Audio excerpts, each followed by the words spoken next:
여러분 안녕하십니까. 보좌진 갑질 논란에 휩싸인 강선우 여가부 장관 후보자에 대해서 민주당 보좌진 협의회 회장이 후보자 스스로 거취를 결정하라고 말했습니다. 민주당 의원들과 일하는 국회 보좌진의 대표가 강선우 후보자에게 사실상 자진 사퇴를 정면으로 요구하고 나선 겁니다. 시민사회에서도 강 후보자에 대한 비판이 커지면서 여권의 구심이 깊어지고 있습니다. 오늘 첫 소식 손기준 기자가 단독 취재했습니다. 민주당 소속 국회의원 보좌진의 모임인 민주당 보좌진협의회 고건민 회장이 같은 당 의원인 강선우 여성가족부 장관 후보자에 대해 SBS와 인터뷰를 했습니다.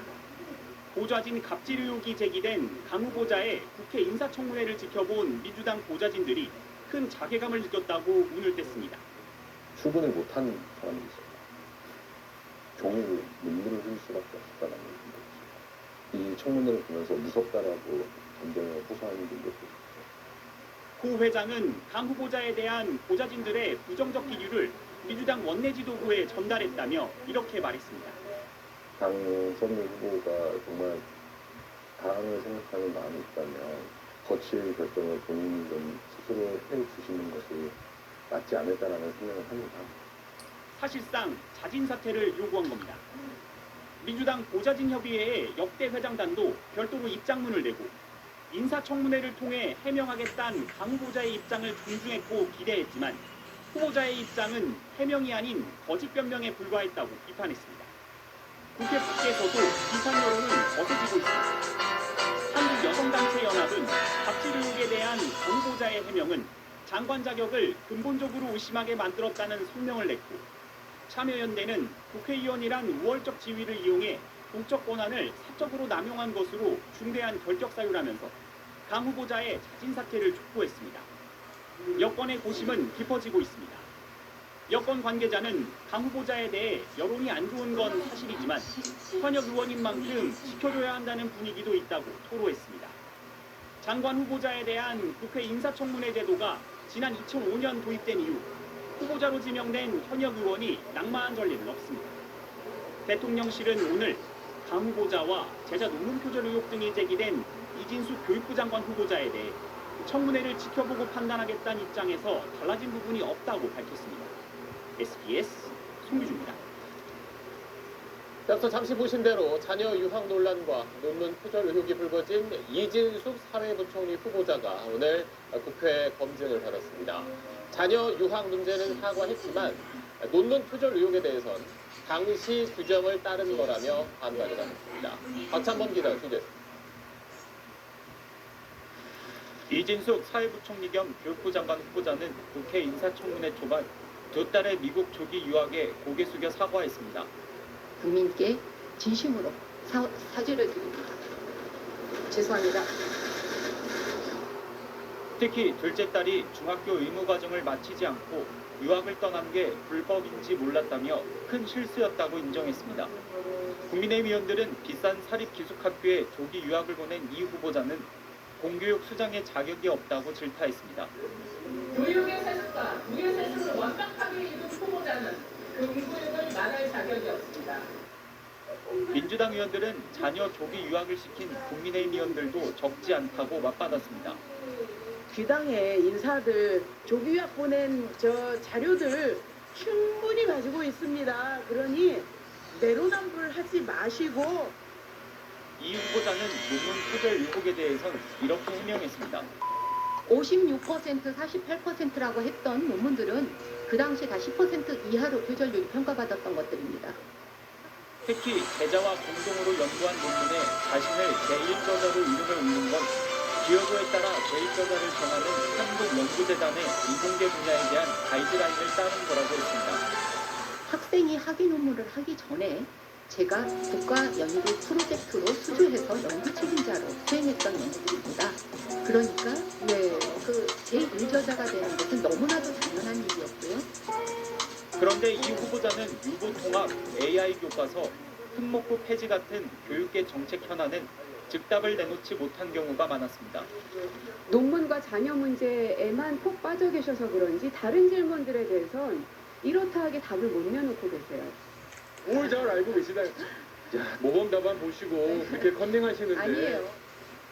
이 후보자는 의대생 복귀 대책을 묻는 질문에도 고민하고 있다고만 답했습니다. SBS 박찬범입니다. 김영훈 고용부 장관 후보자 인사청문회에선 김 후보자가 과거 김정일 위원장 조문을 위해서 북한에 가려고 했었다는 점이 논란이 됐습니다. 국민의힘은 북한이 주적이냐는 질문에 김 후보자가 제대로 답변하지 못한다고 몰아붙였고, 민주당은 야당이 청문회의 성격에 맞지 않는 공세를 펼치고 있다고 반발했습니다. 이 내용은 김상민 기자가 전하겠습니다. 국민의힘은 국회 인사청문회 초반부터 민주노총 위원장 출신인 김영훈 고용노동부 장관 후보자의 2004년부터 2007년 사이 4차례 당국 이력을 끄집어냈습니다. 특히 천안함 폭침과 연평도 포격 사건이 발생한 이듬해인 지난 2011년 12월 김 후보자가 김정일 전 북한 국방위원장의 조문을 위해 단국을 신청했던 사실을 도마에 올렸습니다. 우리 장병들 이렇게 죽인 사람 아닙니까? 불과 1년 됐는데 김정일 고문하겠다고 광국 신청을 해요? 인간 차원에서 나도 가는 것이 긴장 완화에 도움이 된다고. 김 후보자가 북한은 주적이 아니라 위협이라는 정동영 통일부 장관 후보자의 견해에 동의한다는 입장을 낸 걸 두고 대국 간 논쟁이 이어졌습니다. 대한민국을 위태롭게 만든 세력이 주적이라고 이해합니다. 북한은 주적이 아니라고. 민주당은 색깔론을 멈추라고 항의했고, 고용노동부 장관 인사청문회지 마치 국정원장, 마치 80년대 전두환 시절의 색깔론의 프레임으로 국민의힘은 김 후보자가 주적에 대해 명확히 답하지 못하고 있다면서 정회를 요구하다가 한때 퇴장하기도 했는데 오후 들어 주적 논란은 일단락됐습니다. 북한에서 이 사회 공동 쓰고 있는데 우리를 위협한다고 생각하지 않으십니까? 위협이라고 생각합니다. 그러면 김정은이 주적 맞죠? 예, 맞습니다. 네. 김 후보자는 주 4.5일제에 대해서 가능한 곳부터 시범 사업을 진행하되 영세 노동자와의 격차가 안 벌어지는 게 중요하다는 견해를 밝혔습니다. SBS 김상민입니다. 정성호 법무장관 후보자 인사청문회에선 여야가 검찰 개편 문제를 놓고 맞붙었습니다. 민주당은 정치검찰을 청산해야 한다고 강조했고, 국민의힘은 이 검찰 개편은 이재명 대통령의 공소 취소를 노린 게 아니냐고 주장했습니다. 김영래 기자가 전하겠습니다. 정성호 법무장관 후보자는 친이재명계 좌장으로 자신이 불리는 데 대해 이런 반응을 보였습니다. 제가 가장 듣기 거북해하는 소리입니다. 그런 역할을 해본 적도 없고 그런 게 있지도 않습니다. 국민들 입장에서 판단하고 행동하겠다며 검찰 수사권과 기소권에 불리는 거스를 수 없는 개혁의 방향이라고 했습니다. 민주당 의원들은 아직 내란이 끝나지 않은 만큼 검찰 개혁에 더해 관련자 처벌도 필요하다고 목소리를 높였습니다. 야당을 상대로 어떤 정치 사냥 수준의 표적 수사를 벌였던 검사들이 지금도 그대로 남아 있습니다. 국민의힘 의원들은 민주당 의원들이 이름 붙여 발의한 이른바 검찰 오남용 피해회복 특별법 등을 거론하면서 이재명 대통령 사건의 공소 취소가 진짜 목적이 아니냐고 따졌습니다. 결국 이것은 이재명 대통령에 대한 이 공소 취소의 법적인 근거를 지금 만든 거예요. 구체적 개별적 사건에 대해서 어떻게 해라 저렇게 해라 하는 것들은 거의 없을 거다. 정 후보자는 조국혁신당 대표의 특별 사면을 이재명 대통령에게 건의할 건지 묻는 질문에 조 전 대표 가족 전체가 받은 형을 고려할 때 불균형한 측면이 있다고 답했습니다. 교육보다도 양형이 과하다는 거 아니냐라는 이런 생각도 있기 때문에 그런 점들이 충분히 고려돼야 된다고 생각합니다. 그러자 국민의힘은 일반 국민 중에서도 양형의 균형이 맞지 않는다고 생각하는 사람은 전부 찾아서 사면할 거냐고 꼬집었습니다. SBS 김영래입니다. 다음 소식입니다. 한반도 서쪽 지역을 중심으로 오늘 오전부터 비가 내리고 있습니다. 지금 지도에서 보시는 것처럼 수도권과 충청 그리고 전북 일부 지역에 현재 호우특보가 내려져 있습니다. 호우주의보가 내려진 서울에서는 시내 하천 출입이 통제됐습니다. 청계천에 나가 있는 취재 기자를 바로 연결해 보겠습니다. 자, 김태원 기자, 퇴근길이 조금 전까지 이어졌을 텐데 굉장히 지금 비가 많이 오고 있네요. 네, 그렇습니다. 이곳 청계천은 오후부터 빗줄기가 굉장히 굵어졌습니다. 짧은 시간에 많은 비가 내리면서 하천 수위는 빠르게 올라갔고 시민들이 이용하는 보행로도 침수가 돼 통행이 전면 통제된 상태입니다. 현재 이곳 청계천을 포함해 시내 하천 29곳과 안양천, 중랑천, 한천 등의 준치 주차장 4곳의 출입이 통제된 상황입니다. 앞서 기상청은 오후 5시를 기해 서울 전역에 호우주의보를 발령했습니다. 수도권에 시간당 최대 30에서 50mm의 장대비가 내릴 걸로 예보됐는데 기상청은 내일 새벽까지 최대 150mm의 비가 쏟아질 걸로 내다보고 있습니다. 서울시는 호우 피해에 대비해 오후 4시 반부터 비상근무 1단계에 돌입했습니다. 전 부서와 관련 기관에 안전관리를 당부하는 공문을 보내고 산사태에 취약하거나 경사가 급한 곳, 침수가 우려되는 곳 등 취약 지역에 피해가 없도록 미리 점검해달라고 당부했습니다. 기상청은 밤사이 비구름이 강하게 발달해 장대비가 내리거나 극한 호우가 내리는 곳이 있겠다면서 호우로 인한 피해 발생에 각별한 주의를 당부했습니다. 지금까지 서울 청계천에서 SBS 김태원입니다. 네, 서울에 이어서 다음은 경기 남부 지역으로 조금 내려가 보겠습니다. 자, 이 지역에는 내일까지 최대 200mm의 비가 내릴 걸로 예상되는 만큼 피해 없도록 철저히 대비하셔야겠습니다. 저녁부터 비가 많이 내린 경기도 평택으로 가보겠습니다. 김진우 기자, 지금은 조금 주춤한 것 같은데 언제든 쏟아질 수 있으니까 조심해야겠습니다. 네, 몇 시간 전까지만 해도 이곳 평택엔 폭우가 쏟아졌습니다. 제가 취재 차량을 타고 서울에서 출발해 이곳 평택에 가까워질수록 빗줄기가 점점 굵어졌는데요. 지금은 비가 잠시 소강 상태에 접어들었습니다. 지금까지 이곳 평택에 68.5mm의 비가 내렸습니다. 기상청은 저녁 6시를 기해 이곳 평택에 발령됐던 호우주의보를 호우경보로 격상했습니다. 평택을 제외한 경기도 전역과 인천엔 호우주의보가 내려져 있는데 지금까지 경기 안산에 67mm, 화성에 64.5mm의 비가 내렸고 인천 송도 56.5mm, 연수 52.5mm 등의 강수량을 기록하고 있습니다. 경기도는 현재 재난안전대책본부 비상 2단계를 발령해 지하차도와 하천 산책로의 출입을 통제하고 있습니다. 특히 경기 남부 지역은 오늘 저녁부터 내일 새벽 사이 시간당 최대 80mm의 극한 호우가 쏟아지거나 예상 강수량이 최대 200mm에 달하는 곳도 있어 각별한 주의가 필요합니다. 인천과 경기 북부 지역의 시간당 최대 강수량도 30에서 50mm에 이르겠습니다. 폭우로 인한 피해 상황도 발생해 인천에선 공동주택이 침수되고 가로수가 쓰러지거나 전깃줄이 떨어지는 등 비 피해 신고가 접수되기도 했습니다. 지금까지 평택역에서 SBS 김진우입니다. 자, 들으신 대로 당장 오늘 밤은 폭염이 아니라 폭우가 걱정입니다. 충청 지역에는 내일까지 전국에서 가장 많은 200mm가 넘는 비가 쏟아질 걸로 예보됐습니다. 그럼 대전은 어떤지 현장을 연결해 보겠습니다. BJB 조영준 기자, 그곳은 지금 비가 많이 오고 있습니까? 네, 저는 지금 대전 서구 용천동 정뱅이 마을에 나와 있습니다. 오늘 낮부터 이 충청권에 내리기 시작한 빗줄기는 계속해서 거세져서 약해지기를 반복하고 있습니다. 다만 충청권에 내일까지 전국에서 가장 많은 200mm 이상의 폭우가 예보된 만큼 주민들은 그야말로 초긴장 상태입니다. 이곳 정뱅이 마을은 정확히 1년 전인 지난해 7월 집중호우로 천변 제방이 무너지면서 마을 전체가 물에 잠기는 큰 피해를 입었습니다. 당시 주민 36명이 고립됐던 소방보트를 타고 긴급 구조되는 아찔한 상황도 벌어졌습니다. 저희 취재진이 오후부터 마을 곳곳을 돌아다니면서 주민들을 만나봤는데요. 아직도 그날의 트라우마를 잊지 못한 채 혹시 모를 피해에 대비하며 긴장의 끈을 놓지 못하고 있었습니다. 현재 고령과 태안 등 충남 8개 시군엔 호우경보가, 대전과 세종, 충남 7개 시군엔 호우주의보가 내려진 상태입니다. 태안과 당진, 서산 등 충남 6개 시군엔 강풍주의보도 함께 내려져 있습니다. 지금까지 내린 비의 양은 고령 외연도에 가장 많은 100mm, 서산 75.2, 홍성 64.4, 고령 50.9, 대전 28.3mm 등입니다. 기상청은 내일까지 대전과 세종, 충남에 50에서 150mm, 서해안 일부 지역엔 최대 200mm 이상의 많은 비가 쏟아질 걸로 예상했습니다. 특히 오늘 밤부터 내일 아침 사이엔 시간당 50에서 최대 80mm의 극한 호우가 내리는 곳도 있을 걸로 보입니다. 취약 시간대 많은 비가 예보된 만큼 침수나 산사태 우려 지역 주민들께서는 긴급 재난 문자에 귀 기울이시고 안전에 각별히 유의하셔야겠습니다. 지금까지 대전 서구 정뱅이 마을에서 CJB 조형준입니다.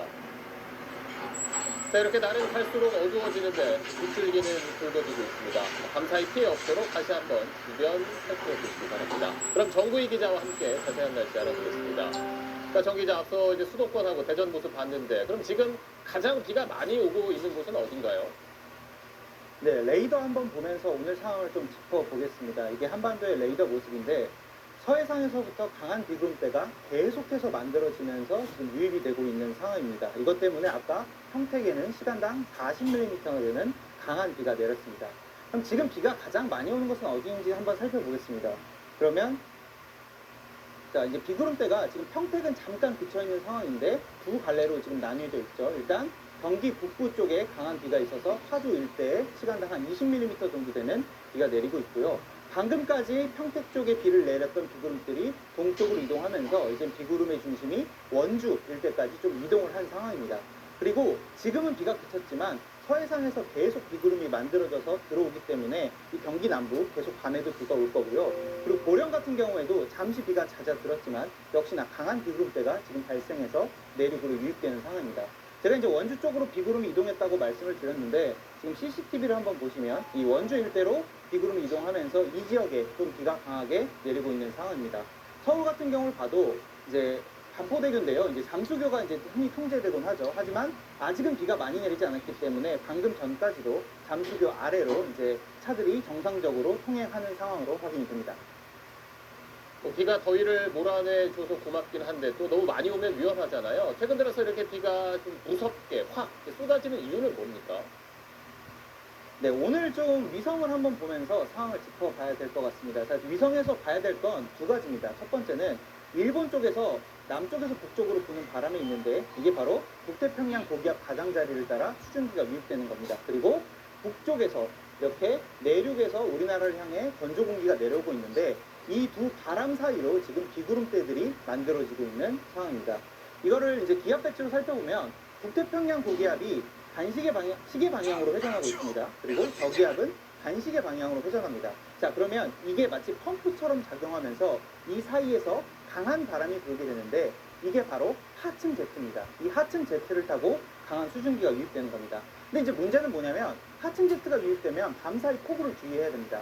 하층 제트가 들어올 때 낮 상황에는 땅에서부터 난류들이 많이 만들어지기 때문에 이 난류가 하층 제트가 유입되는 걸 막아줍니다. 그런데 밤에는 상황이 다른데 이 난류들이 없어지면서 하층 제트가 더 깊숙한 곳까지 들어오게 됩니다. 그래서 하층 제트가 있는 폭우 패턴에서는 야행성 폭우가 발생할 수 있기 때문에 오늘 밤에도 대비를 하셔야겠습니다.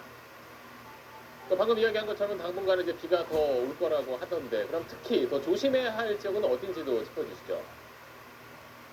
네, 저희가 방금 중계차가 나갔던 지역들에 이제 비가 많이 올 걸로 예상이 되는데요. 일단 중부지방에 50에서 150mm의 비가 예상되고 그 중에서도 경기 남부와 충청 북부에 200mm 넘는 호우가 예상됩니다. 그리고 시간당 강수량도 50에서 80mm로 극한 호우 수준의 비가 쏟아지는 것도 있을 수 있습니다. 자, 그런데 이제 한 가지 더 문제가 있는데 호남 같은 경우에도 전북 지역은 오늘도 비가 밤사이 많이 내릴 것으로 예상됩니다. 근데 이번 비가 언제까지 이어지냐면 토요일까지 전국에 계속 이어지는데 이 비구름의 중심이 오늘은 중부지방과 충청에 있다면 금요일부터 토요일까지는 남부지방으로 비구름 중심이 이동합니다. 그러면 호남 같은 경우에는 계속해서 토요일까지 지금 비가 내리는 거기 때문에 누적 방수량이 많을 걸로 예상되고요. 그만큼 호우 피해가 발생할 가능성도 있어서 대비를 하셔야겠습니다. 지금까지 호우 상황 전해드렸습니다. 자, 이렇게 짧은 시간에 강하게 퍼붓는 비는 미처 손쓸 시간이 없기 때문에 더 위험할 수 있습니다. 실제로 미국에서도 시간당 50mm의 폭우가 갑자기 쏟아졌는데 한두 시간 동안 내린 이 비 때문에 지하철과 도로가 물에 잠겼고 또 인명피해도 잇따랐습니다. 그 내용은 미국 뉴욕에서 김범주 특파원이 전해왔습니다. 강처럼 변해버린 도로 위를 버스가 배가 된 듯 물살을 가르면서 힘겹게 움직입니다. 미국 뉴욕과 주변 지역의 시간당 최대 50mm 폭우가 쏟아지면서 벌어진 일입니다. 물속에 잠긴 한 승용차는 앞부분에 갑자기 불이 붙더니 폭발해버렸습니다. 구조대원들이 고립된 차에서 구조한 사람 몸에 밧줄을 묶어서 내보내기도 합니다. I couldn't get in my car last night because it was flooded out. 하지만 결국 강물까지 쓸려간 승용차 안에서 2명이 숨진 채 발견됐습니다. We're seeing more of this, and the intensity is so more frequent and more intensity. 폭우에 잠긴 한 목조주택에서 가스가 새면서 폭발 사고도 났습니다. 다행히 주변 주민들이 모두 대피한 상황이어서 대형 인명 피해로 이어지지 않았습니다. 대중교통도 영향을 받았습니다. 뉴욕 맨해튼 한복판 지하철역 바닥에서 분수처럼 물이 솟구쳐서 열차 안까지 밀려드는 바람에 일부 구간 운행이 중단됐습니다. 뉴욕시는 하수도를 건설했을 당시엔 이런 기상 상황을 예측 못했던 결과라고 설명했습니다. The city's sewers were designed over the last 100 or 200 years to deal with an intense rainstorm of up to 1.75 inches per hour. 300명이 넘는 사람이 숨지거나 실종됐던 텍사스 폭우 2주 만에 동부 지역이 기상이변에 피해를 입었지만 눈에 띄는 방제 대책은 누구도 내놓지 못하고 있습니다. 뉴욕에서 SBS 김범주입니다. 다음은 저희가 단독 취재한 내용으로 뉴스 이어가겠습니다. 이른바 VIP 경로서를 확인하고 있는 최상병 특검팀이 윤석열 전 대통령이 당시 구체적으로 화를 냈던 시점과 또 그때의 상황을 자세히 묘사한 진술을 확보한 걸로 저희 취재 결과 확인됐습니다. 사단장까지 입건 대상이라는 보고가 시작되자 윤 전 대통령이 화를 내기 시작했다는 겁니다. 현관현 기자가 단독 취재. 어제 특검팀에 소환된 왕윤종 전 경제안보비서관은 윤석열 전 대통령이 주재했던 지난 2023년 7월 31일 안보실 회의 상황을 자세히 진술했습니다. 왕 전 비서관은 약 6시간 동안 이어진 참고인 조사에서 회의가 끝날 때쯤 임기훈 전 국방비서관이 최상병 사망 추가 결과를 보고했고 윤 전 대통령이 크게 화를 냈다고 말했습니다. 그러면서 윤 전 대통령이 화를 낸 시점은 윤 전 비서관이 사단장까지 입건 대상이라고 발언한 때였다고 진술한 걸로 확인됐습니다. 왕 전 비서관은 이때 윤 전 대통령이 이런 일로 사단장을 입건하는 게 말이 되냐는 취지의 발언을 했다고도 진술한 걸로 전해졌습니다. 또 윤 전 비서관이 오후에 수사 결과 관련 기자회견이 예정돼 있다고 보고하자 윤 전 대통령이 윤 전 비서관 등 일부를 제외하고 모두 회의실을 나가라고 했다고 진술한 걸로도 알려졌습니다. 앞서 특검 조사에서 당시 회의 참석자였던 김태효 전 안보실 1차장과 기충면 전 외교비서관은 윤 전 대통령이 화를 낸 건 같지만 이유는 몰랐다는 취지로 진술했는데 왕 전 비서관은 윤 전 대통령 경로가 시작된 시점과 상황을 구체적으로 진술한 겁니다. 특검팀은 오늘 오후 최상병 순직 사건 초동조사 당시 수사외압을 폭로했던 박정훈 해병대 수사반장을 참고인으로 불러 조사했습니다. 그 연도가 시작되니까 이제 그 부분이 설이 아니라 사실로 규명이 됐으니까 특검팀은 박 단장을 상대로 최상병 사건 수사 당시 상황과 사건 기록이 회수된 과정 등을 조사했습니다. SBS 현광현입니다. 자, 방금 들으셨던 그 문제의 회의 직후에 이종섭 당시 국방장관은 누군가에게 전화를 받았습니다. 조사에 나선 특검팀은 그때 이 전 장관이 받았던 전화 번호와 뒷자리가 같은 단말기가 대통령 집무실에 여러 대 설치된 사실을 확인했습니다. 당시 이 전 장관에게 전화했던 사람이 윤 전 대통령일 가능성이 크다는 뜻입니다. 이 내용은 한성희 기자가 취재했습니다. 이른바 VIP 경로설과 관련해 특검팀이 주목하는 것, 윤석열 전 대통령이 화를 냈다고 지목된 안보실 회의가 끝난 뒤 이종석 당시 국방장관이 받은 전화입니다. 그러니까 11시에 한 4, 50분에 11시 정도부터 시작을 해서 이 전 장관은 2013년 7월 31일 오전 11시 54분 800-7070 번호로 전화가 걸려와 168초 동안 통화했고 전화를 끊은 뒤 곧바로 최상병 사건의 경찰 이첩 보류와 언론 브리핑 취소를 지시했다는 게 수사 외압 의혹의 핵심이기 때문입니다. 하지만 아직도 누가 이 전 장관에게 전화를 걸었는지는 밝혀지지 않고 있습니다.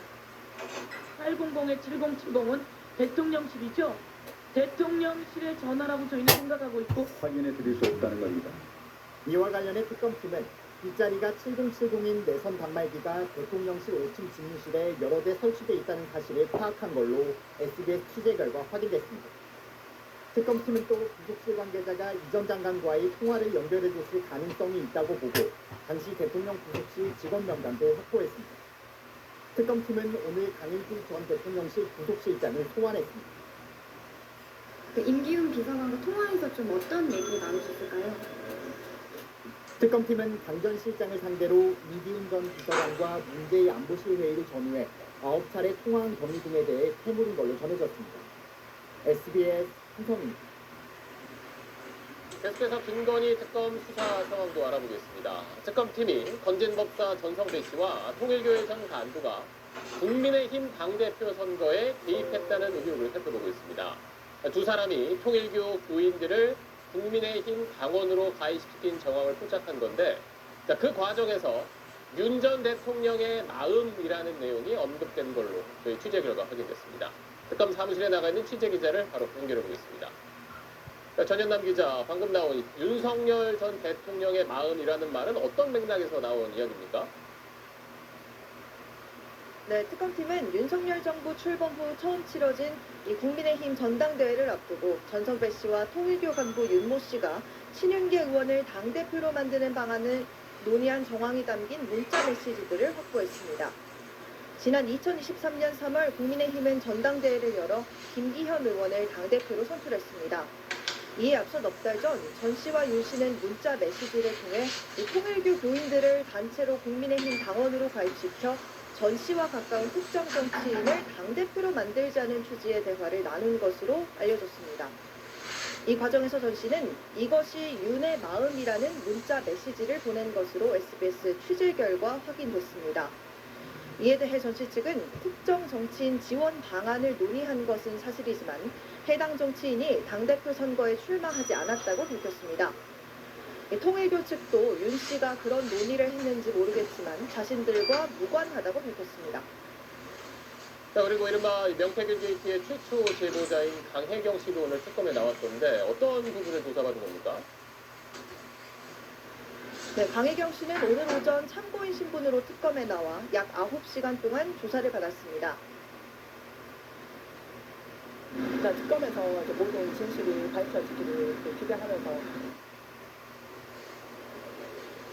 강 씨는 김영선 전 의원의 회계 책임자 출신으로 명태균 씨와 윤 전 대통령 부부가 연루된 공천 개입 의혹을 최초로 제보한 인물입니다. 강 씨 측은 김영선 전 의원과 지난 20대 대선 여론조사 등 관련 의혹에 대해 특검에 상세히 진술했다고 설명했습니다. 명태균 씨가 사용하던 PC와 강혜경 씨의 하드디스크 등을 특검에 제출했다고도 밝혔습니다. 지금까지 김건희 특검 사무실에서 SBS 전연남입니다. 내란 특검팀이 구치소에 있는 윤석열 전 대통령을 불러서 조사하기 위해 세 번째 시도에 나섰지만 또 무산됐습니다. 윤 전 대통령은 자신의 구속이 부당하다며 법원에 구속 적부심을 청구했습니다. 이 내용은 조윤아 기자가 전해주습니다. 내란 특검은 서울구치소에 오늘 오후 2시까지 윤석열 전 대통령을 특검 사무실로 데리고 오라는 인치 지휘를 내렸습니다. 윤 전 대통령 구속 이후 세 번째 강제구인 시도에 서울구치소는 강제구인을 위해 특검 검사나 수사관을 보내달라는 공문을 특검팀에 발송했습니다. 이에 박옥수 내란 특검보가 서울구치소를 방문해 인치집행 지휘를 할 계획이었습니다. 그런데 윤 전 대통령이 오늘 오전 서울중앙지법에 구속적부심을 청구한 게 확인되면서 특검의 강제구인 시도는 전면 보류됐습니다. 구속 엿새 만에 구속적부심을 청구한 윤 전 대통령 측은 구속이 절차적으로 위법 부당하다는 점을 다툴 예정이라고 밝혔습니다. 피의자가 법원에 구속적부심을 청구하면 법원은 48시간 내로 피의자를 신문해야 하는데 그동안 윤 전 대통령에 대한 인수나 조사는 모두 중단됩니다. 앞서 특검은 가족과 변호인을 제외한 사람들의 윤 전 대통령 접견을 금지했습니다. 부정선거 음모론을 주장하는 르스탄 전 미국 국무부 대사를 윤 전 대통령이 접견할 거라고 알려지자 특검이 즉시 금지 조치를 취한 겁니다. 검찰 중장 출신인 윤 전 대통령이 형사법상 쓸 수 있는 모든 방법을 동원해 수사기관 조사를 거부하는 것에 대한 비판이 거세지고 있는 가운데 윤 전 대통령이 청구한 구속적부심은 모레 오전 10시 서울중앙지법에서 열립니다. SBS 조윤입니다. 지난해 북한 평양에서 추락한 걸로 알려진 무인기 기종과 똑같은 형상의 무인기를 우리 군이 80대 넘게 보유하고 있고 그 기종은 소음이 상당히 크다는 사실이 군 내부 문건을 통해서 처음 확인됐습니다. 또 그 기종은 레이더 반사 면적이 넓어서 적진에 침투했을 때 발각될 가능성이 큰 걸로 파악됐습니다. 상대에게 들키기를 내심 기대하면서 무인기를 보낸 것 아니냐는 의혹에 힘이 실리는 대목입니다. 김태훈 국방전문기자가 단독 취재했습니다. 지난해 기준으로 국군 드론작전 사령부가 보유 중인 무인기 현황을 담은 드론사의 대회비 문건입니다. 지난해 10월 대북 전단을 싣고 평양으로 갔다가 추락한 걸로 알려진 기종과 똑같은 형상의 무인기를 드론사가 83대 보유 중인 사실이 확인됩니다. 기종 이름은 저가형 소형 정찰용 무인기. 국방과학연구소 ADD가 32억 원의 자체 예산을 들여서 100대를 개발한 뒤 드론사에 무상 제공한 걸로 전해집니다.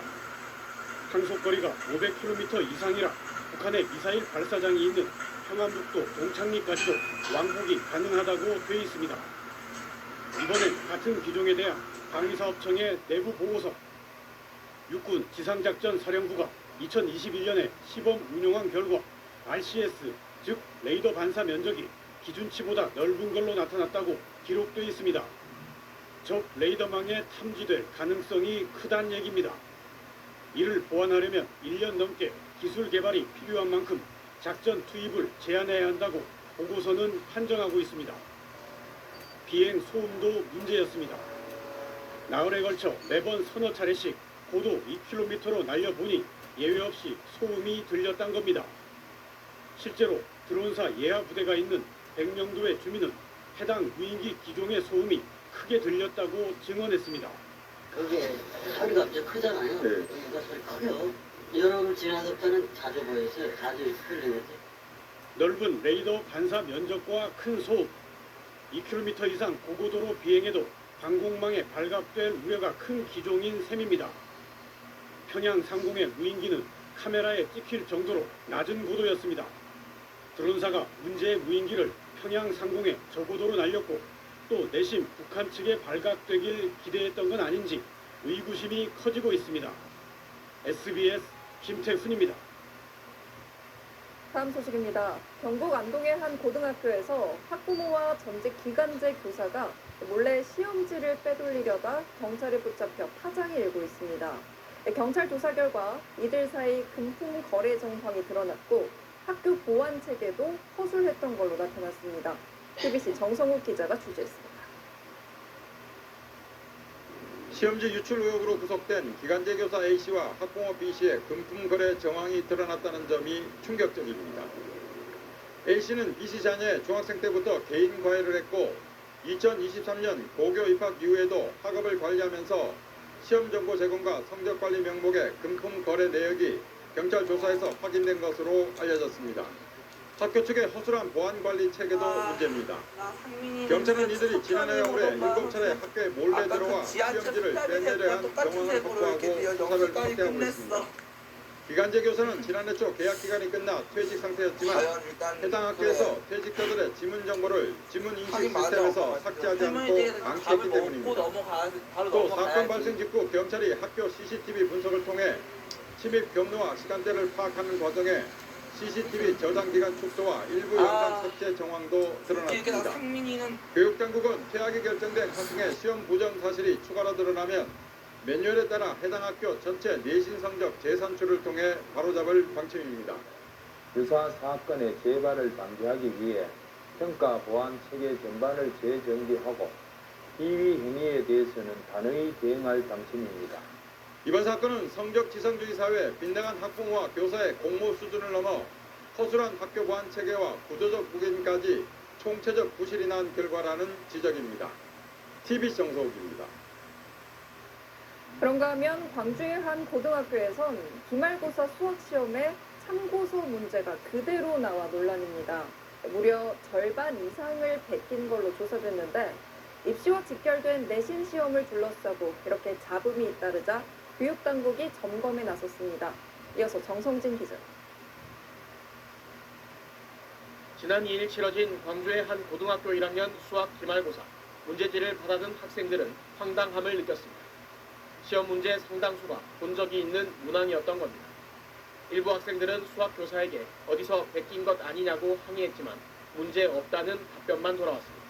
선생님은 잘못을 그대로 그냥 학생들이 써안아라는 식이거든. 시험을 마친 학생들이 수학 문제 판독 애플리케이션으로 직접 오류를 찾아 교육청에 민원을 제기할 때까지 학교는 모르고 있었습니다. 조사 결과 수학 시험 문제 22문항 중 무려 12문항이 참고서 방과 후 교재에 나온 것과 완전히 일치했습니다. 고교 내신 시험을 둘러싼 문제가 잇따르면서 교육당국이 점검에 나섰습니다. 시험지 유출 사건의 관할 교육청인 경북교육청은 내일부터 일주일간 해당 고교가 시험지 인쇄, 보관 과정의 보안 조치를 제대로 이행했는지 확인할 방침입니다. 백기기 출제가 논란이 된 광주교육청은 출제 교사에 대한 감사를 진행하고 있습니다.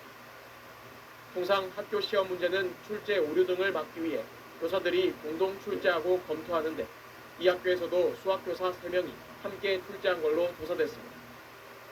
교육부는 우선 두 교육청의 감사 결과를 지켜본 뒤 오는 9월 전국 시도교육청과의 회의에서 대책을 논의하겠다고 밝혔습니다. SBS 조성진입니다. 세금 낭비의 대표적 사례로 지적됐던 용인 경전철 사업에 대해 당시 용인시장 등이 주민들에게 214억 원을 배상해야 한다고 대법원이 판결했습니다. 소송이 시작된 지 12년 만으로 지자체의 무분별한 민간 투자 사업에 철퇴를 내린 첫 확정 판결입니다. 전형우 기자입니다. 지난 2013년 개통한 용인 경전철. 개통 직후부터 하루 평균 탑승객이 10,000명이 되지 않아 세금 낭비 논란에 휩싸였습니다. 하루 평균 최대 20만 명 정도가 이용할 것이라는 한국교통연구원의 수요 예측에 크게 못 미쳤기 때문입니다. 수요 예측이 빗나가면서 용인시가 4,200억 원을 추가로 더 부담하게 됐습니다. 그러자 지난 2013년 주민들은 당시 이정문 용인시장과 한국교통연구원 등을 상대로 1조 232억 원대 손해배상을 청구하는 주민소송에 나섰습니다. 12년 만인 오늘 대법원은 이전 시장 등이 손해배상 책임이 있다며 214억 원을 배상하라고 확정 판결했습니다. 대법원이 지자체의 거액의 예산 손실을 초래하는 행위에 대해 주민소송을 통해 책임을 추궁할 수 있다고 본 항소심 환송 판결 취지에 따라 주민들의 손을 들어준 겁니다. 다만 교통연구원 소속 연구자 개인에게 책임을 묻는 건 신중할 필요가 있다며 서울고등법원에 사건 일부를 돌려보냈습니다. 소송을 진행해온 주민들은 지자체의 예산 낭비에 대한 감시와 견제가 주민 손으로도 가능하다는 걸 보여준 역사적 판결이라고 평가했습니다. 참 오랫동안 주민들의 그 수고가 헛되지 않은 것이 참 고맙고 지방자치단체들이 헛들게 뻥치기하면서 예산을 생산하지 않는 좋은 사례가 됐으면 좋겠습니다. 용인시는 법원 판결을 존중한다며 이정문 전 시장 등에 대한 손해배상 청구 등 법이 정한 절차를 차질 없이 진행할 방침이라고 밝혔습니다. 이번 소송은 2005년 주민소송 제도 도입 뒤 지자체가 시행한 대형 민간 투자 사업에서 주민이 승소한 첫 사례입니다. 이번 판결로 매년 200억 원대 적자가 나는 의정부 경전철이나 개통 이후 14년간 8천억 원이 넘는 세금이 들어간 부산 김해 경전철 등에 대한 주민소송이 잇따를 가능성도 제기되고 있습니다. SBS 전용우입니다. 치킨 냄새 맡으니까 미국과의 관세 협상에서 우리가 상호 관세를 낮추기 위해 농축산물 시장을 개방할 가능성이 점쳐지면서 업계 반발이 거세지고 있습니다. 농민단체는 대통령실 앞에서 기자회견을 열고 투쟁에 나설 수 있다고 경고했습니다. 조금 더 컸던 다음에 이게 숙현 이모 돈 받아서 2차 염색까지 하고 이게 난 농민단체원들이 용산 대통령실 앞에 모였습니다. 농업인 동의 없이 농축산물 시장을 내주는 걸 강요하지 않겠다고 권고했습니다. 할머니한테 농업을 희생양으로 삼는 대대적인 투쟁에 나서겠다고도 했습니다. 농업은행은 할머니께 밥 먹으면서 일단 엄마 말씀대로 할머니한테 가서 먼저 밥을 먹고 넘어가라 이런 뜻이잖아. 분명히 밝힙니다. 미국산 쌀과 소금가 추가 개방되면 고기 농업 삶아놨다고 생산기반 자체가 붕괴할 거라고 주장했습니다. 일단은 엄마 말씀대로 할머니한테 가서 밥을 먹고 그 다음에 유권 다 가서 오도 타가지고 미국의 상호관세 불가가 약 2주 앞으로 다가온 가운데 협상카드로 농축산물 추가 개방이 거론되자 거리로 나선 겁니다. 영구 통상교섭본부장은 미국과 협상으로 돌아와 우리에게 아까 선택과 승모가 보여준 결정의 대로 시간이라며 걸으면 되지. 농산물 분야가 걸어서 고통스럽지 않은 승모가 통상 알려준 일정은 대로 없었다든지 할수 농산물도 있을지도 전략적으로 모르지. 판단하는 부분이라고 말해 농산물 시장 추가 개방이 상호관세와 솔직히 품목별 그러니까 관세를 낮추기 위한 외할머니한테도 협상력으로 자랑하고 사용될 수 싶은 건 있음을 사실이니까. 강하게 시사했습니다. 트럼프 할머니 나 대통령은 팬미가 얼마나 인도네시아가 멋쟁이 45억 달러 편입어도 규모의 몰라도 내가 얼마나 국산 멋쟁이 농산물을 변신했는지 사주는 내용이 포함된 할머니한테도 자랑하고 무역협정 싶은 타결 사실이지. 소식을 전하며 한국의 시장 개방 1차 가능성을 연대는 시사해 노란색이었는데 농업계의 우려를 2차 걷었습니다. 연대를 하니까 이거 봐. You know, we insist on 나 opening up 손잡이 the 세게 country, 됐어. which is a big deal. South Korea is inclined to maybe do 저걸 that. 타고 So 일단은 we'll let you 남북으로 know. 가자. But 할머니 되고 30개월 밥을 이상 먹고 소고기 넘어가는 게 수입 제한 금지와 있으니까. 유전자 변형 농산물 수입 허용, 쌀과 사과 수입 확대 등이 자, 이건 농산물 타고 분야 할머니 미국의 되고 주요 넘어갑시다. 요구 사항입니다. 받아들일 것과 지킬 것의 선택과 결정이 임박한 상황에서 이에 관계자 설득과 그 과정에서의 갈등 관리가 핵심 과제로 떠오른 양상입니다. SBS 홍윤대입니다. 지금까지 미국과 무역 협상을 타결한 영국, 베트남, 인도네시아 세 나라의 공통점은 농산물 시장을 열었다는 겁니다. 트럼프 정부가 미국 농산물 수출을 특히 더 챙긴다고 볼 수 있는데요. 그럼 미국이 우리에게 요구하는 건 뭐고 현재 상황은 어떤지 엄민재 기자가 짚어봤습니다. 지난 2008년 광우병 파동을 겪으며 우리나라는 30개월 미만 미국산 소고기만 수입하고 있습니다. 이 제한을 풀라는 게 미국의 줄기찬 요구입니다. 일본과 중국, 타이완이 최근 몇 년 새 원령 제한을 풀어 사실상 한국만 유지하고 있다는 겁니다. 미국 육류수출협회는 원령 제한이 풀리면 최대 1억 7,500만 달러의 추가 수익이 예상된다는 보고서를 내놓기도 했습니다. 다만 이미 한국이 미국산 소고기 최대 수입국인데다 한우 농가는 물론 먹거리 안전에 예민한 국내 소비자를 설득하기 쉽지 않은 측면이 있습니다. 병원도 이렇게 나면 편인데 이렇게 되면 손이 안 가죠. 아이가 먹고 가족들이 먹는 음식이다 보니까.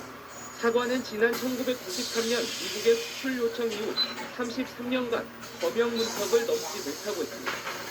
8단계 검역 절차 중 2단계에 머물러 있습니다. 지난해 금사과 논란이 보여주듯 작황에 따른 수급 불균형이 심해 협상 카드가 될 수 있다는 일부 의견도 있지만 농민 반발과 과학에 기반한 검역 국권을 양보한다는 비판을 넘어서야 자다가 무너지면 또 복숭아도 만들어 또 한국 마수산업 전체가 무너집니다. 그리고 그 뒤에는 사람이 떠나버린 농촌, 텅텅 빈 고향, 지역경제의 모양만 남을 것입니다. 미국 쌀은 한 해 13만 톤가량 5%의 저율 할당 관세로 수입돼 대부분 가공식품 등에 쓰입니다. 트럼프 대통령은 한국 쌀 시장에 폐쇄성을 거론해 왔는데 식량 주권, 식량 안보와 직결된 상징적 품목이라 추가 개방은 상당한 정치적 부담이 될 수 있습니다. 트럼프가 생각보다 민민계층으로부터의 지지 기반이 좀 많다 보니까요. 그들이 어떤 시장 기반을 본인의 성과를 좀 포장하고 싶어하는 것 같습니다. 농산물 시장 개방 여부는 미국 내 제조업 투자와 협력, LNG 수입, 방위비 분담 등과 얽혀 있어 국내 여론과 미국을 설득할 수 있는 최적의 조합을 찾아내는 게 과제입니다. SBS 엄민재입니다. 세계유산 등재를 결정하는 유네스코 회의가 내년 부산에서 열게 됐습니다. 국내에서 처음 개최되는 건데 6.25 전쟁 당시 피란 수도였던 부산의 역사가 세계유산에 등재되는데도 성신호가 켜졌다는 평가입니다. KNN 조진욱 기자. 한국이 호명되는 순간 박수가 터져 나옵니다. 세계적으로 가치 있는 유산을 선정하는 유네스코 세계유산위 회의가 국내 최초로 내년 7월 부산에서 열립니다. 부산의 브랜드 가치가 전 세계적으로 많이 알려져 있다. 여러 가지 국제의 영향도 이미 검증이 됐기 때문에 지역의 유네스코 유산에 대한 관심도 높아지고 있습니다. 태조부터 철종까지 조선시대 왕들의 기록이 오롯이 담긴 조선왕조실록, 국내 근현대 역사 산물인 새마을운동 기록물 원본 모두 부산의 국가기록원에서 관리하고 있습니다. 한일 평화교류 상징인 조선통신사도 부산의 자랑스러운 유네스코 세계기록유산입니다. 이곳은 한국 전쟁 당시 유엔 원조 물자를 받았던 부산항 일부도입니다. 피란의 역사를 그대로 간직했다는 평가에 유네스코 등재를 추진하고 있는데요. 내년 회의 개최를 계기로 다시 주목받을 것으로 보입니다. 경남 함양의 난계사원과 합천해이사 대장경판, 경주 석고랑과 불국사, 얼마 전 등재된 울산 방구천 암각화까지 세계 문화유산을 묶은 문화관광 상품화도 추진될 것으로 기대됩니다. 국제적으로 이미 잘 알려진 문화관광 소재도 있고 아직 덜 알려져서 잠재성을 살려야 되는 관광 소재도 이번 기회에 적극적으로 알리고 이를 관광 상품화해서 문화도시로서의 부산의 위상이 크게 높아지고 있습니다. KNN 조준욱입니다. 국민의힘 혁신위원회가 인적 쇄신 대상으로 나경원, 윤상현, 장동혁 의원과 송원석 비상대책위원장을 콕 집어 언급했습니다. 당내 파장이 만만치 않습니다. 이경원 기자. 대선 참패 이후 당 쇄신을 위해 출범한 국민의힘 혁신위원회. 지난 13일 대형과 탄핵 등 잘못된 과거에 사과하지 않는 인사가 혁신 대상이라고 한 데 이어 오늘은 첫 쇄신 대상으로 현역 의원 4명을 선출했습니다. 당을 탄핵의 바다에 밀어넣고 있는 나경원, 윤상현, 장동혁 의원, 송원석 대표는 스스로 거취를 펴십시오. 윤상현, 장동혁 의원은 각각 그제와 어제 토론회를 열었는데 윤석열 전 대통령 탄핵 반대에 앞장선 전한길 씨를 토론회에 초청했습니다. 윤석열 대통령께서는 굵게 결단으로서 비상계엄을 선포한 거 아닌가? 송원석 비상대책위원장 겸 원내대표도 이 토론회에 참석했습니다. 나경원 의원과 장동혁 의원은 혁신안은 분열을 되풀이하는 자충수다. 언제까지 사과만 할 것이냐. 혁신안을 비판하는 글을 SNS에 공개했습니다. 우리 중진 의원이라는 분들이 혁신이라는 것을 명피수단으로 삼으면서 사실상 과거로의 폐기를 선동하고 있는 것입니다. 송원석 위원장은 혁신을 위한 충정으로 생각한다고 애써 말하며 맞대응은 자제했습니다.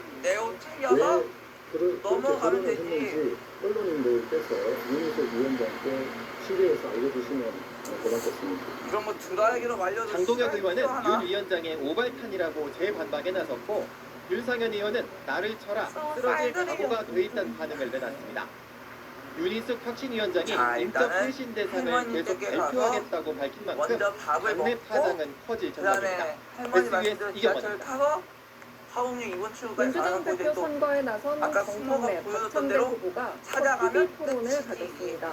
두 후보는 검찰 개혁에 대해서 큰 목소리를 냈지만 야당과의 협치 방향에 대해선 언급차를 보였습니다. 그 밥을 조금 먹고 그 다음에 또 다음 달 2일 당대표를 뽑는 민주당 전당대회를 앞두고 대표 후보들의 첫 TV 토론회가 SBS 스튜디오에서 열렸습니다. 강력한 대역을 앞세운 정청래 후보와 원팀 당정대를 내세운 박찬대 후보는 서로 이재명 정부의 성공을 도울 당대표가 되겠다고 외쳤습니다. 이재명 대통령과 눈빛만 봐도 서로 통하는 박찬대가 눈빛을 안 봐도 압니다. 20년 정도 같이 지냈기 때문에 검찰개혁에 목소리를 냈습니다. 검찰개혁에 대해서는 단 0.1mm의 차이도 저는 없다고 추석 앞상태까지는 검찰청이 해체되어 있다는 소식을 전해드릴 수 있다. 이재명 대통령이 오는 9월 중국 전승절 행사에 참석해야 할지를 두고도 두 후보는 모두 국익을 위해 실용 외교를 해야 한다며 참석 의견을 제시했습니다. 야당과의 협치 방향에 관한 질문에 두 후보 답변에 차이가 있었습니다. 국회에서의 협상은 있었습니다. 민주당은 지금 개혁을 하기에 넉넉할 만큼 의석수를 가지고 있습니다. 공정과 경제, 국민 통합을 위해서는 인내심을 가지고 야당과 대화를 해야 합니다. 정청래 후보는 당원 콘서트를 여는 등 민주당 축제의 날을 만들겠다고 했고 박찬대 후보는 당원들이 의사결정에 참여할 길을 넓히겠다고 했습니다. 이 대통령에게 승소리로 할 수 있겠느냐는 질문에 그렇게 할 수 있다고 두 후보는 입을 모았습니다. SBS 배준우입니다. 민주노총이 이재명 정부 등 처음으로 전국 곳곳에서 총파업대회를 열었습니다. 이른바 노란봉투법을 빠르게 처리하라고 요구하면서 친노동 정책에 좀 더 속도를 낼 것을 주문했습니다. 정종훈 기자. 전신시킨 거 변사한 거 먼저 보여드리고 붉은 빗방울이 떨어지는 국회 앞에 민주노총 추산 만여 명의 조합원이 모였습니다. 이재명 정부 들어 처음으로 열린 총파업 대회는 전국 12곳에서 동시다발로 진행됐습니다. 민주노총은 노조 회계 공시 등 지난 정부의 반노동 정책을 폐기하고 이른바 노란봉투법에 조속한 처리를 촉구했습니다. 노동자 개인에게 수십억원의 손배폭탄을 남겨 평생 없애는 반윤리적 형태를 법으로 단호히 막아야 합니다. 노란봉투법은 실질적 사용자에게 교섭과 파업권을 행사할 수 있게 사용자 범위를 확대하고 합법적 쟁의행위에 대한 기업의 손해배상 청구를 제한하는 내용을 담고 있습니다. 민주노총은 노정도섭 전례화도 요구했습니다. 새로운 정부에게는 공정이 멈추지 않았음을 공정의 요구, 노동자들의 요구가 똑똑히 전달되도록 하겠습니다. 민주노총 위원장 출신인 김영훈 고용노동부 장관 후보자도 노란봉투법의 조속한 추진 의사를 밝혔습니다. 장관으로 정식 임명된 다음 곧바로 당정 협의 등을 통해서 조속한 시일 내에 기업법이 추진되도록. 민주노총은 오늘 19일 두 번째 총파업 대회를 열 계획인데 친노동 정책에 좀 더 속도를 내도록 정부를 압박하는 성격으로 풀이됩니다. SBS 정준호입니다. 신발이 젖어버려가지고. 이재명 대통령이 세월호, 이태원, 제주항공 여객기, 오송 지하차도 참사 희생자 유가족 200여 명을 청와대 영빈관으로 초청해 만났습니다. 이 대통령은 국정 최고 책임자로서 정부가 책임을 다하지 못한 점, 많은 사람이 유명을 관리한 점에 대해 공식적으로 정부를 대표해 사죄의 말씀을 드린다고 사과했습니다. 이 대통령은 진상규명과 배상, 사고 재발 방지 대책 마련 등을 약속했습니다.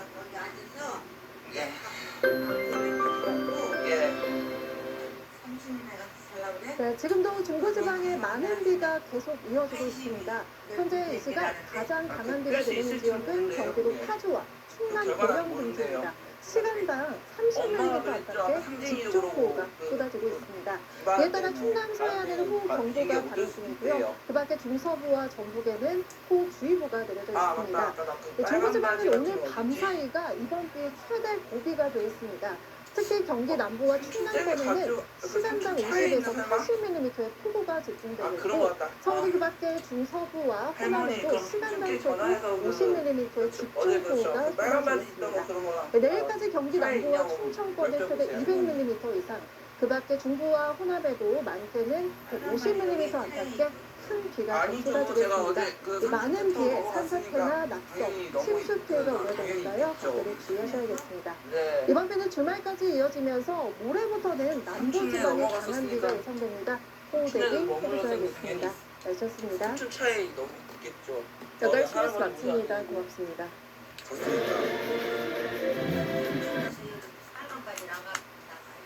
아니 그 삼촌 차에서 아마 삼촌이 아마 주문해 계신 것 같아요. 시청자 여러분 안녕하십니까? 뉴스9 윤정호입니다. 오늘로 인사청문 전국 4일째입니다. 오늘은 논문 표절과 자녀 불법 유학 같은 여러 가지 의혹이 제기된 이진수 교육부 장관 후보자 청문회가 있었습니다. 범학계 검증단에 이어 진보 성향인 정교조까지 이 후보자에게 사퇴를 요구하는 상황인데 이 후보자는 논문 관련 의혹을 모두 부인하는 태도로 일관했습니다. 갑질 논란이 불거졌던 강선우 여성가족부 장관 후보자도 그제 비슷한 태도로 청문회에 임했었는데 여권에서 두 후보에 대한 부정적 기류가 커지고 있는 걸 보면 이와 관련이 있을 듯도 합니다. 이 후보자 청문회 주요 장면 이태희 기자가 전합니다. 이진수 교육부 장관 후보자는 논문 표절과 제자 논문 가로채기, 중복 게재 의혹 등을 시종일관 부인했습니다. 표절률이 50%가 넘는 논문에 대해선 표절률이 10% 미만이란 판단을 받았다며 표절 검사 프로그램을 믿을 수 없다고 주장했고 52%, 56% 이거 해도 너무한 거 아닙니까? 카피킬러는요 돌려서 그냥 나오는 거를 신뢰할 수 없습니다. 오타까지 똑같았던 논문은 단순 실수라고 해명했습니다. 역효과를 초래하고 오타까지 갔다. 네, 이거는 명백한 잘못이고요. 오타 제가 그거는 챙겼어야 되고 꼼꼼히 체크했어야 되는데 논문 가로채기 의혹은 이공계 관행을 모르고 하는 말이란 취지로 부인했습니다. 로 수주해서 연구 책임자로 수행했던 연구들입니다. 제1저자가 되는 것은 너무나도 당연한 일이었고요. 하지만 국민의힘은 물론 이공계에서도 일반적인 일이 아니란 반박이 제기됐고 근데 많은 이공계 교수님들이 동의하지 않으시더라. 1저자 만들고라는 불신저자 했는데 이렇게 산 우리는 바보냐. 이 후보자의 연구 부정을 판정한 범학계 국민검증단도 학생의 학위 논문을 출처도 밝히지 않고 자신을 제1저자로 올린 행위는 교육자로서 용납될 수 없는 일이라는 입장을 청문회 도중 냈습니다. 교수가 좋은 저자로 써버리면 어떻게 보면 제자는 그 논문을 자기가 쓰지 않았다고 이런 말씀이지 할머니 말씀이야 또 후보 말씀이 표절 검사 기관인 수자법으로도 검증을 했다며 표절률이 더 높게 나온 시도 추가 공개할 수 있음을 시사했습니다. TV조선 이태입니다. 버스로 가보자. 할머니도 국민 버스를 정서를 더 타고 자극하는 가셨으니까. 건 연간 학비가 수천만 원씩 드는 알려주신 미국 대로 사립학교의 두 가보자고. 딸을 그것도 하나이는 불법 조기 유학시킨 이 후보자가 대한민국의 공교육에 대해 진지한 고민을 해봤냐는 대목일 겁니다. 실제 교육 현안에 대한 질문에 거의 대답하지 않는 모습을 보였고 여당 내에서도 전문성 부족을 질타하기도 했습니다. 계속해서 황정민 기자입니다. 이진숙 후보자는 10여 년 전 한 명당 1년 비용이 3에서 4만 달러 정도인 미국 기숙형 사립학교에 두 딸을 보냈습니다. 둘째 딸은 중학교 3학년 때 간 거여서 초중등교육법 위반 논란도 빚어졌습니다. 진심으로 사죄를 드립니다. 죄송합니다. 막대한 유학 비용은 부부의 월급으로 냈다고 했습니다. 한국 교육의 문제점이 본인의 삶이죠. 10억에서 15억 정도의 고등학교, 대학교 학비를 지원하셨을 겁니다. 지금 의원님께서 제시한 한 2분의 1 가격으로 저는 2006년도에 보냈다고 기억하고 있습니다. 하지만 아이들이 원했다는 해명은 논란을 더 키웠습니다.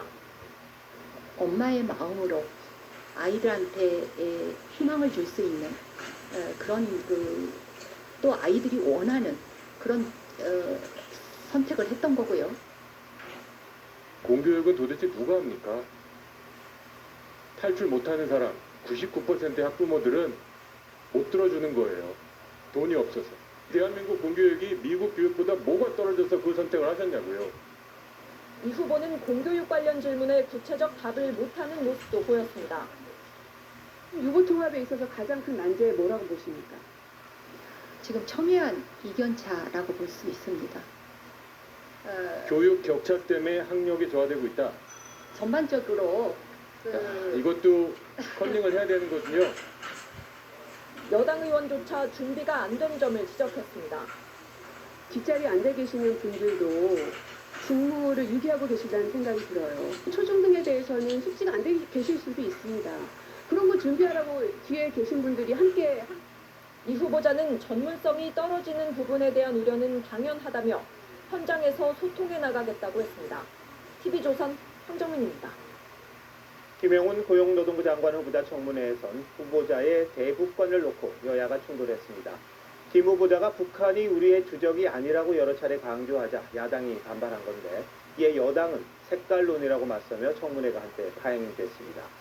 김 후보자가 김정일 조문은 가겠다면서 천안함 순국 장병은 한 번도 찾지 않은 데 대한 지적도 있었습니다. 고유동 기자가 보도합니다.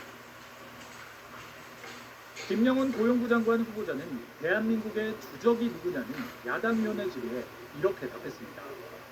대한민국을 위험에 빠뜨리는 모든 세력이라고 생각합니다. 거기에 북한도 포함됩니까? 북한은 주적이 아니라고 말씀드렸습니다. 앞서 열린 인사청문회에서 정동영 통일부 장관 후보자는 북한은 주적이 아니라 위협이라고 했고 안규백 국방부 장관 후보자는 북한 정권과 북한군이 적이라고 답했습니다. 다만 김 후보자는 오후 청문회 때 북한 김정은은 주적이 맞다고 답했습니다. 그러면 김정은이 주적 맞죠? 답을 내라고 해주시면 됩니다. 맞습니다. 네. 야당은 김 후보자가 민주노총 위원장 시절인 2012년 민노총이 북한의 3대 세습을 미화하는 듯한 내용을 담은 이른바 통일교과서를 발간한 것도 문제 삼았습니다. 가장 훌륭한 지도자를 후계자로 내세운 것이다. 이런 내용이 들어있는데 김정은이가 훌륭한 지도자라고 생각하십니까? 그렇게 생각해 본 적 없습니다. 천안함 폭침 다음 해인 2011년 북한 김정일을 조문하기 위해 평양 방문을 신청한 것에 대해 김 후보자는 한반도 긴장 완화에 도움이 된다고 판단했다고 했습니다. 천안함, 연평도, 장병 조문한 적 있습니까? 없습니다. 국민의힘은 후보자의 대북관을 지적하며 한때 퇴장했고 여당은 색깔론을 편다고 비판했습니다. TV조선 불동입니다. 장관 후보자들의 씀씀이나 재산 상황을 보면 일반 국민들로서는 이해하기 힘든 경우가 많습니다. 정은경 보건복지부 장관 후보자의 경우는 퇴직 후 이자 소득이 3배 가까이 급증했는데 그 돈이 어디서 나온 건지 잘 이해가 안 됩니다. 무직이라고 밝힌 둘째 아들은 예금이 2억 원 가까운데 이 돈은 또 어떻게 만들었을까요? 올해 청문회에서 재테크 비법 제대로 좀 들었으면 좋겠습니다. 박지영 기자의 단독 보도입니다. 정은경 보건복지부 장관 후보자는 질병관리청장이던 2022년 예금 9억 8천여만 원을 갖고 있었습니다. 정 후보자는 2023년 이자 소득으로 2,800만 원을 벌었는데 이듬해인 2024년 이자 소득은 7,400만 원으로 1년 새 2.6배 늘었습니다. 정 후보자는 2022년 질병청장 퇴직 후 대학병원에서 일하며 한 해 1억 원 안팎을 벌었습니다. 정 후보자는 1년 정기예금에 주로 가입했고 만기가 다가와 일시에 돈이 늘었다고 했습니다. 당시 시중은행 1년 정기예금 금리 기준으로 이자로 7,400만 원을 벌려면 은행에 20억 원가량을 맡겨야 합니다. 하지만 정 후보자가 이달 공개한 총 예금은 13억 5,600만 원으로 20억 원에서 6억 원가량 모자랍니다. 정 후보자가 현재까지 밝힌 예금으로 한 해 이자 소득 7,400만 원을 설명하기 힘들다는 지적이 나옵니다.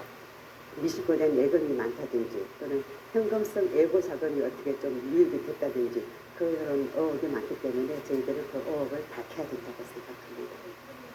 무직이라고 밝힌 정 후보자의 둘째 아들은 예금 1억 8,440만 원을 갖고 있습니다. 2022년 3월 1억 1,660만 원에서 3년 새 약 6,800만 원이 늘어난 건데 이 기간 둘째 아들이 대학원 근무 등으로 번 돈은 총 4,600여만 원에 그칩니다. 관련 의혹들에 대해 정 후보자는 오는 18일 인사청문회에서 설명하겠다고 했습니다. TV조선 박재훈입니다. 강선우 여성가족부 장관에 대한 후보자에 대한 인사청문회가 끝났습니다만 여론은 더 나빠지고 있습니다. 민주당 보좌진 협의회 역대 회장단과 참여연대가 일제히 강 후보자의 자진 사퇴를 촉구하고 나섰습니다.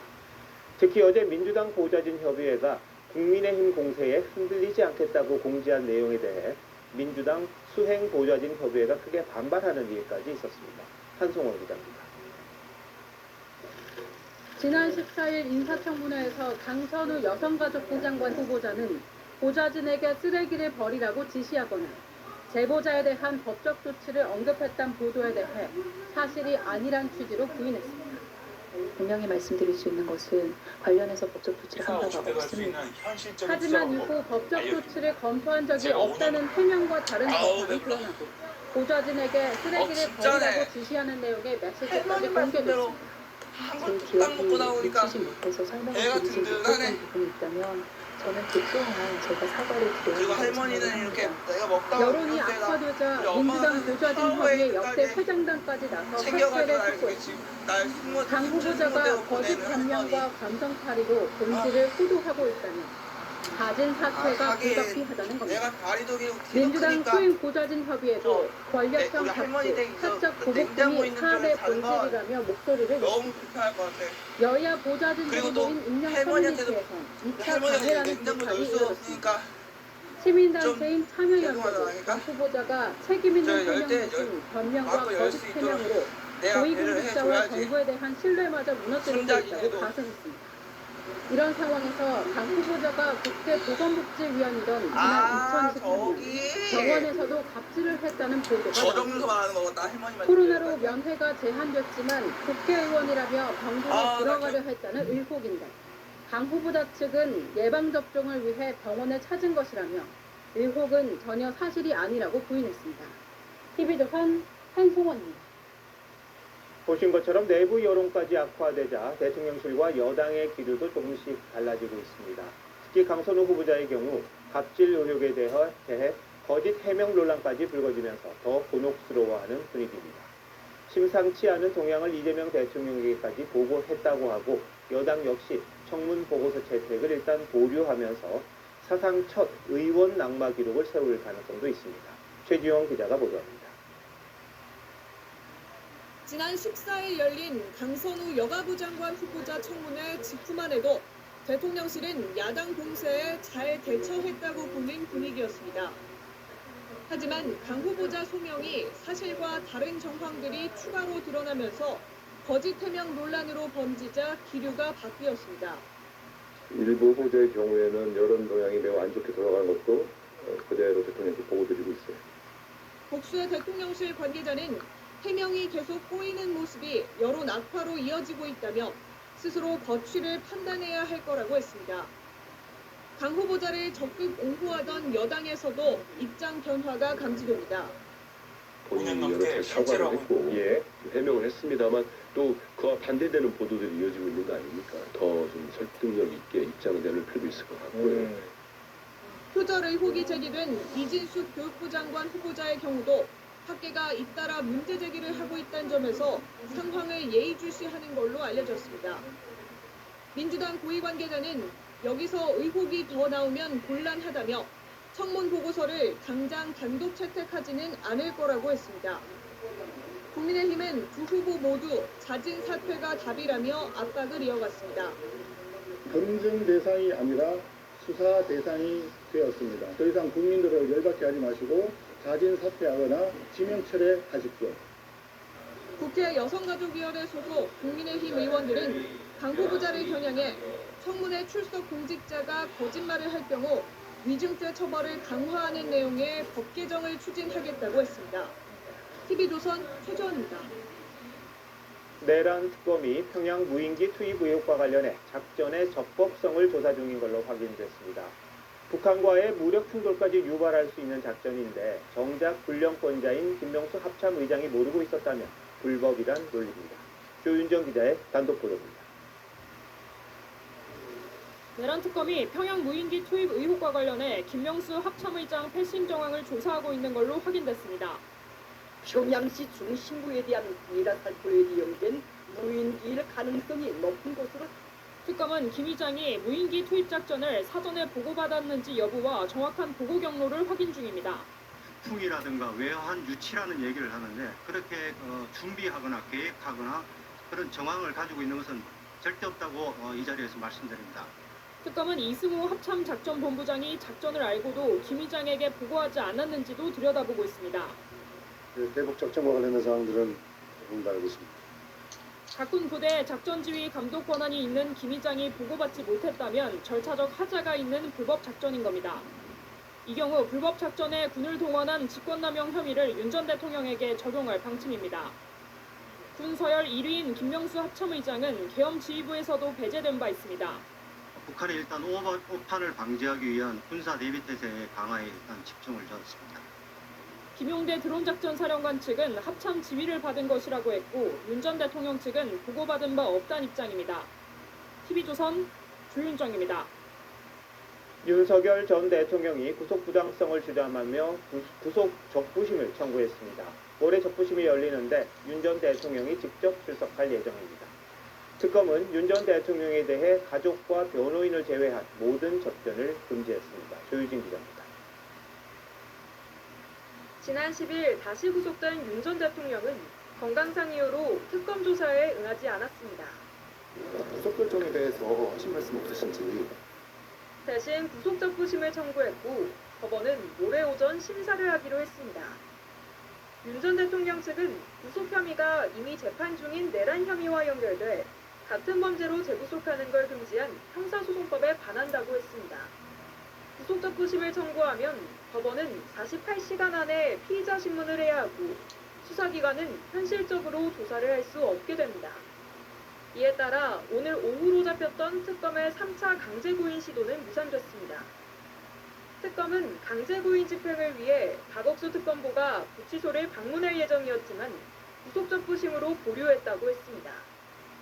누가 강제 집행을 할지 갑론을박했던 특검과 교정당국 간 신경전도 무색해졌습니다.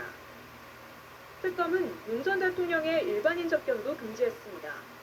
당초 오늘 오후 윤 전 대통령이 부정선거론자인 모스탄 전 미국 국제형사사법대사와 만날 예정이었는데 이를 막기 위한 것으로 보입니다. 그러자 윤 전 대통령은 한 대사에게 접견 금지 결정은 악의적이고 어리석은 것이라는 편지를 보냈습니다. TV조선 조유진입니다. 김건희 의혹 특검이 삼부토건 전 현직 회장 2명이 주가 조작으로 모두 369억 원을 챙겼다고 구속영장에 적시했습니다. 우크라이나 재건 사업에 참여할 것처럼 속였지만 해외 사업 능력은 사실상 없었다는 겁니다. 해병대원 특검은 박정훈 대령을 불러 조사했습니다. 안혜리 기자입니다. 해병대 정복을 입은 박정훈 대령이 참고인 신분으로 해병대원 특검에 출석합니다. 박 대령은 VIP 경로서를 폭로했던 인물입니다. 그 경로가 시작점이니까요. 이제 그 부분이 설이 아니라 사실로 규명이 됐으니까 이제